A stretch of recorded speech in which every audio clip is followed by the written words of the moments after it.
Selamat pagi, sahabat Ragam. Apa kabar Anda semua? Semoga dalam keadaan sehat. Ragam Indonesia kembali hadir dengan serangkaian informasi menarik dan unik. Nah, sahabat Ragam, kali ini kami akan mengulik sejumlah potensi wisata alam, kuliner, dan kerajinan di salah satu kabupaten yang berada di garis batas. Tepatnya di Kabupaten Belu, Atambua, Nusa Tenggara Timur. Kota ini secara langsung berbatasan dengan negara tetangga Republik Demokrasi Timor Leste. Nah, ada apa saja di sini? Untuk lebih jelasnya, berikut informasi selengkapnya.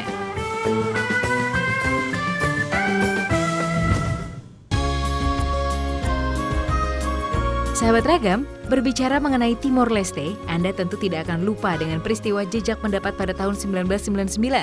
Ketika itu, banyak warga yang menentukan pilihannya untuk tetap bergabung dengan Negara Kesatuan Republik Indonesia atau memilih menjadi warga negara Republik Demokrasi Timor Leste. Karena peristiwa itu, banyak keluarga yang terpisah dengan sanak keluarga. Namun tak perlu khawatir, karena kedua negara berada di satu pulau yang sama, yakni Pulau Timor. Sehingga tak sulit bagi mereka untuk saling berkunjung melintasi perbatasan kedua negara yang ada di Mota Ain. Pintu perbatasan Indonesia dengan Timor Leste di Mota Ain, Kabupaten Belu ini terletak di Jembatan Mota Ain atau dikenal juga dengan sebutan Jembatan Air Mata. Dinamakan Jembatan Air Mata karena setelah kejadian 1999, banyak keluarga yang terpisah, namun mereka dapat bertemu di jembatan ini. Mereka pun saling meneteskan air mata tak kala bertemu dengan keluarga yang sudah berbeda kewarganegaraan. Batas negara pada jembatan ini terlihat dari perbedaan warna catnya. Wilayah Indonesia berwarna merah putih, sedangkan wilayah Timor Leste berwarna kuning, hitam, dan merah.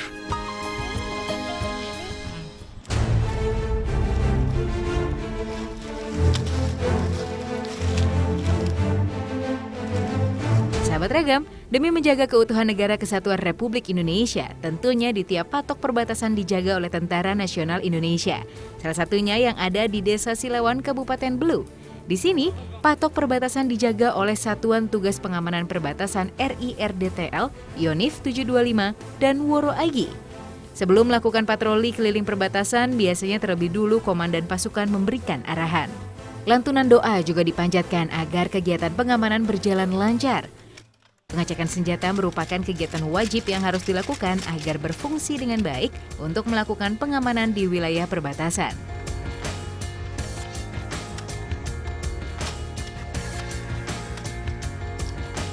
Sahabat Ragam, setelah semuanya siap, pasukan pun siap melakukan patroli di wilayah perbatasan Republik Indonesia dan Timor Leste. Untuk mengecek patok perbatasan ini, pasukan harus berjalan cukup jauh menyusuri hutan yang ada di sekitar Desa Silawan, Kabupaten Belu. Pengecekan dilakukan setiap saat oleh anggota TNI yang sedang mendapatkan jadwal patroli. Sahabat Ragam, TNI yang melakukan penjagaan di perbatasan tak hanya menjaga keamanan di sekitar wilayah perbatasan. Biasanya para prajurit ini pun mengisi dengan berbagai kegiatan positif. Salah satunya dengan memberikan keterampilan kepada masyarakat sekitar wilayah pos penjagaan.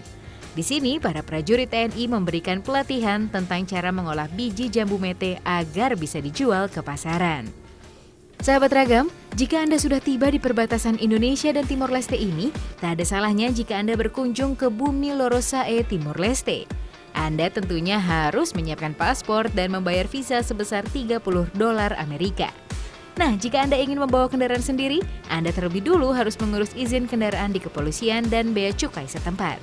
Namun jika tidak ingin menggunakan kendaraan pribadi, sahabat bisa menggunakan travel yang dapat mengantarkan Anda dari Atambua menuju Dili, ibu kota Timor Leste.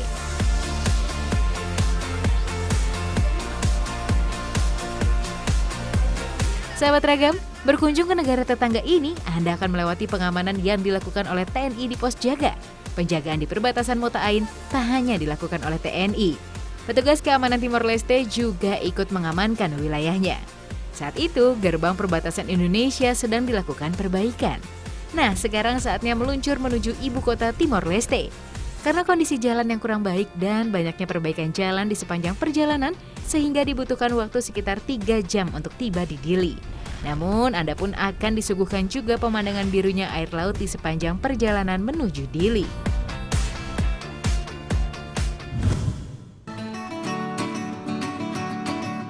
Sahabat Ragam, peribahasa rumput tetangga selalu lebih hijau ternyata tidak berlaku di sini.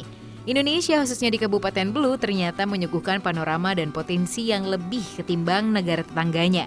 Salah satunya potensi alam yang ada di Dusun Fatumuti, Desa Rayulun, Kecamatan Lasiolat. Dikenal dengan nama air terjun Siata Mauhalek karena berada persis pada pertemuan dua sumber air, yakni Siata dan Mauhalek. Untuk tiba di sini, Anda harus menempuh perjalanan sekitar 1 jam dari kota Atambua. Setibanya di sini, hamparan pemandangan hijau menghiasi pemandangan Anda menuju air terjun. Anda juga harus menuruni beberapa anak tangga terlebih dulu karena lokasi air terjunnya berada di bawah.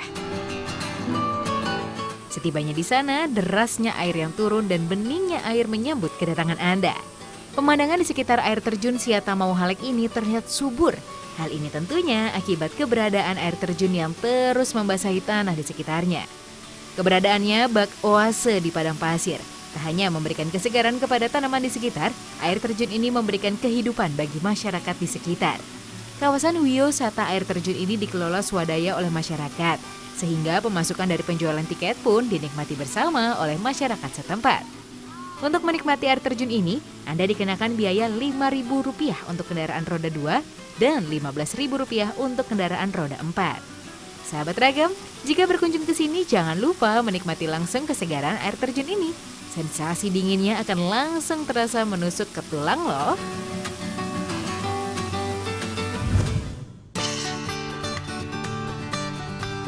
Sahabat Ragam, Anda tak hanya bisa bermain air di air terjun. Di kota perbatasan ini pun Anda bisa bermain air di pantai loh. Salah satunya Pantai Sukarlaran. Ini merupakan salah satu pantai favorit masyarakat Belu. Terletak di Atau Pupu, kurang lebih 15 km dari kota Atambua, Kabupaten Belu, Nusa Tenggara Timur. Sahabat Ragam, pantai ini memiliki struktur pantai yang datar dan memanjang. Birunya air laut dan pasir putihnya menjadi keunggulan. Biasanya pantai ini ramai dikunjungi pada Sabtu dan Minggu. Banyak pengunjung yang datang bersama sanak keluarga. Anak-anak pun riang gembira menikmati pantai dengan cara bermain di pasirnya yang halus. Tak hanya itu, berenang di air laut pun menjadi salah satu pilihan ketika berada di sini. Cuaca yang terik membuat para pengunjung tak sabar untuk berenang. Sahabat Ragam, tidak hanya bisa bermain di pinggir pantai, Anda pun bisa menikmati santap siang bersama keluarga sambil menikmati keindahan pantai. Semilir angin laut pun sesekali menyapa, memberi kesejukan pada Anda sekeluarga. Untuk bisa berwisata ke pantai ini, Anda hanya dikenakan biaya Rp10.000 untuk satu kendaraan roda 4.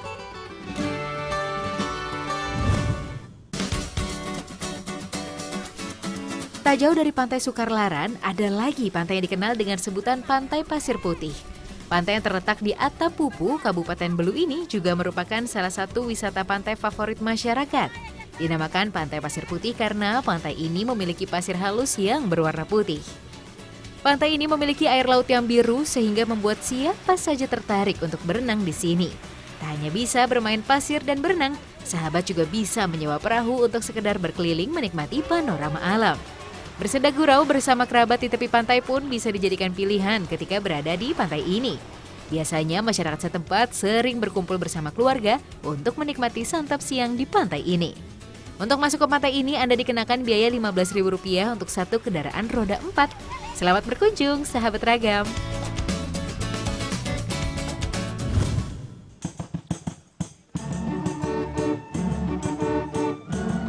Sahabat Ragam, tak hanya kaya dengan wisata alamnya, di Nusa Tenggara Timur pun kaya akan ragam budayanya. Nah, pertama yang akan kita suguhkan untuk Anda yakni orkes suling bambu. Mungkin alat musik tradisional ini pernah Anda jumpai di beberapa daerah di Indonesia. Namun di Nusa Tenggara Timur, khususnya di Kabupaten Malaka, suling bambu ditampilkan layaknya musik orkestra. Terdiri dari beberapa jenis suling bambu, ada yang besar dan kecil.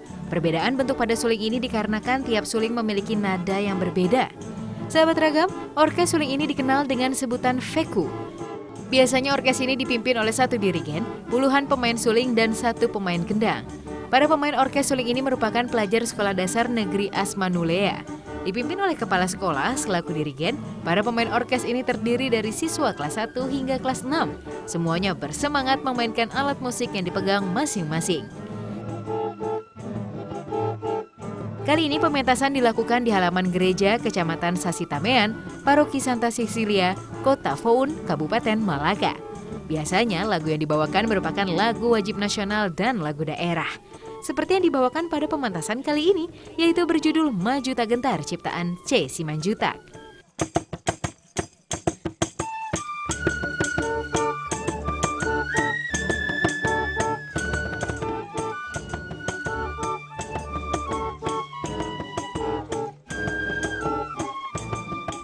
Dibutuhkan kekompakan dalam pementasan orkes suling ini, karena jika tidak, musik harmonis pun tak akan tercipta.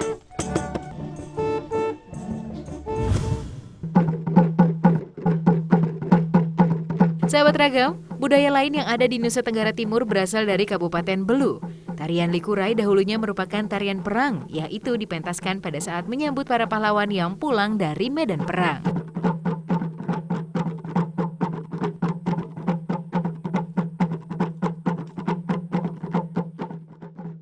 Konon ketika itu para pahlawan pulang dari medan perang dengan membawa kepala musuh yang telah dipenggal. Maka para veto atau wanita, terutama mereka yang berdarah bangsawan, menjemput para meo atau pahlawan dengan membawakan tarian Likurai.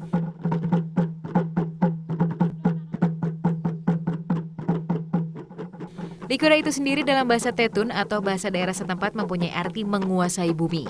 Liku artinya menguasai dan rai artinya tanah dan bumi. Sahabat Ragam, tarian ini melambangkan wujud penghormatan kepada para pahlawan yang telah menguasai atau menaklukkan bumi. Tarian adat ini dipentaskan oleh para penari wanita dengan menggunakan gendang-gendang kecil. Gendang yang digunakan berbentuk lonjong dan terbuka pada salah satu sisinya. Lalu gendang ini dijepit bawah ketiak sambil dipukul dengan irama gembira. Sambil berlenggak-lenggok diikuti dengan derap kaki yang cepat sesuai irama pukulan. Sahabat Ragam, saat ini tarian Likurai digunakan untuk menyambut tamu. Tak hanya itu, terkadang tarian ini pun dipentaskan pada saat acara-acara pesta. Menarik ya, sahabat?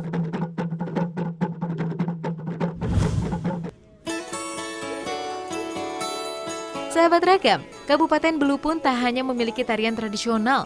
Terletak di Dusun Aitameak, Desa Ekin, Kecamatan Lamaknen Selatan, terdapat sekumpulan masyarakat kreatif yang dapat mengolah daun pandan menjadi anyaman unik. Daun pandan kering yang telah diberi pewarna ini disulap menjadi aneka barang kerajinan unik seperti topi, keranjang, dompet, dan masih banyak lagi. Sahabat Ragam, untuk membuat kerajinan anyaman pandan dibutuhkan keahlian khusus dan ketelitian ketika proses menganyam. Hal ini agar bentuk anyaman terbentuk sempurna dan tidak berantakan. Biasanya para pengrajin membutuhkan air yang dibasuhkan ke tangan agar lebih mudah menganyam dan tidak lengket. Tak hanya itu, alat penusuk panjang ini pun terkadang digunakan untuk membuka jalan bagi tiap helai daun yang akan dianyam. Kerajinan yang sudah jadi ini biasanya dijual dengan harga mulai dari puluhan ribu hingga ratusan ribu rupiah. Para pengrajin ini biasanya para wanita yang awal mulanya hanya sekedar mengisi waktu luang, namun ternyata dapat mendatangkan pundi-pundi rupiah. Namun masyarakat di sini masih terkendala pemasarannya karena letak desa mereka yang cukup jauh dari kota. Memakan waktu sekitar 2 jam perjalanan darat dari kota Atambua.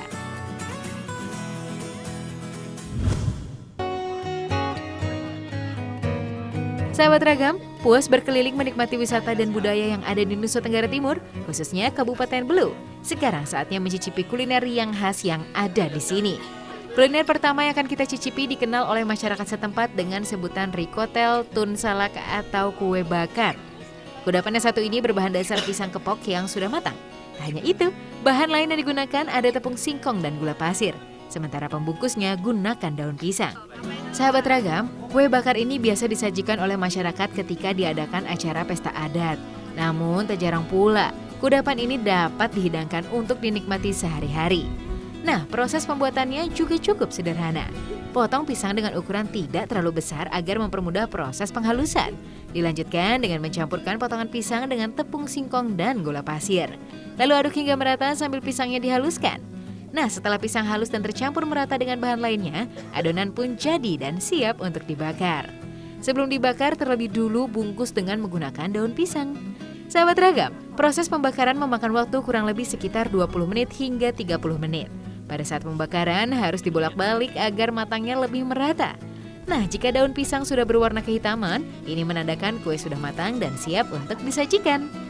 Kudapan bercita rasa manis ini tak hanya lezat, namun juga kaya akan kandungan gizi yang berasal dari pisang dan tepung singkong yang digunakan.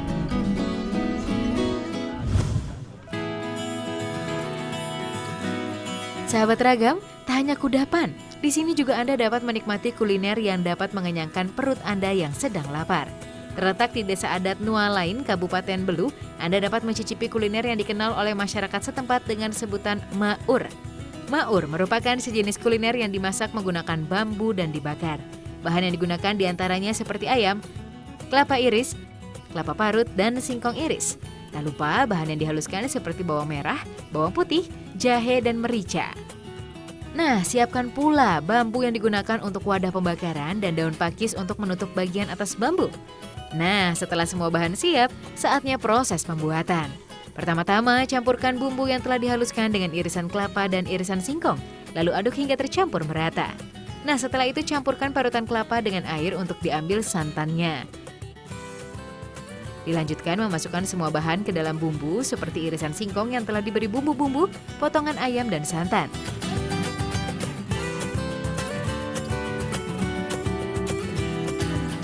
Terakhir tutup bagian atasnya dengan daun pakis. Bakar selama kurang lebih 30 hingga 45 menit.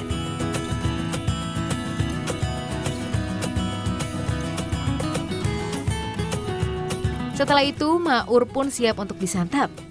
Kuliner yang unik.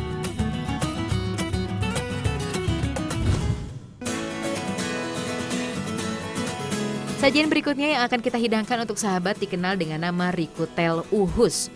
Rikutel uhus dikenal juga dengan sebutan nasi tumpeng. Namun nasi tumpeng ini berbeda dengan nasi tumpeng yang sering kita jumpai. Jika biasanya nasi tumpeng berwarna putih atau kuning, nasi tumpeng asal Desa Ekin, Kabupaten Belu ini berwarna agak kehijauan.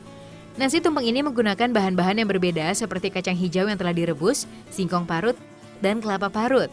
Proses pembuatannya pun cukup sederhana. Tinggal mencampurkan semua bahan lalu aduk hingga merata. Nah, setelah itu saatnya proses pengukusan. Pengukusan dilakukan selama kurang lebih sekitar 45 menit. Nah, nasi tumpeng khas Desa Ekin pun siap dihidangkan. Sahabat Ragam, rikutel uhus ini selain lezat juga kaya akan kandungan gizi karena terbuat dari kacang hijau yang mengandung kalsium, fosfor, zat besi, dan vitamin B kompleks. Sehingga jika Anda konsumsi, Anda akan mendapatkan manfaat kesehatan untuk tubuh Anda. Selamat mencicipi!